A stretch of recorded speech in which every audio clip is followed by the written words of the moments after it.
The Palestinians are literally living Surah Al-Buruj right now.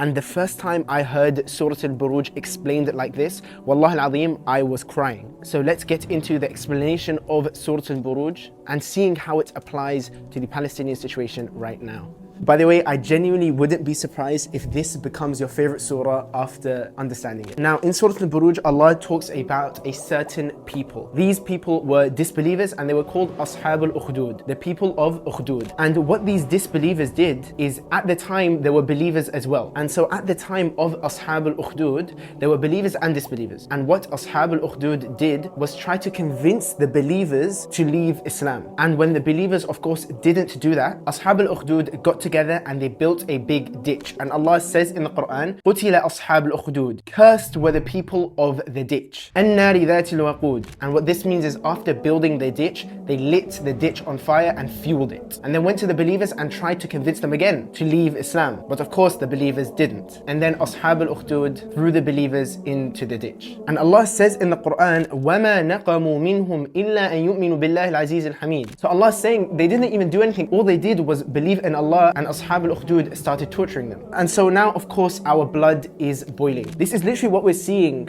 right now in Gaza. What did they do? What was their crime? Nothing. But the next ayah, Allah gives us a sort of comfort. And He says in the end of the ayah, وَاللَّهُ عَلَى كُلِّ شَيْءٍ شَهِيدٌ. And Allah is a witness over all things. So we know from Surah Al-Buruj and from so many other places of the Quran, these people are not going to get away with it. And that is what the Day of Judgment is for. Every person is going to meet their account. Me, you, and the oppressors. So that was the explanation of Surah Al-Buruj applied to the genocide happening in front of our eyes.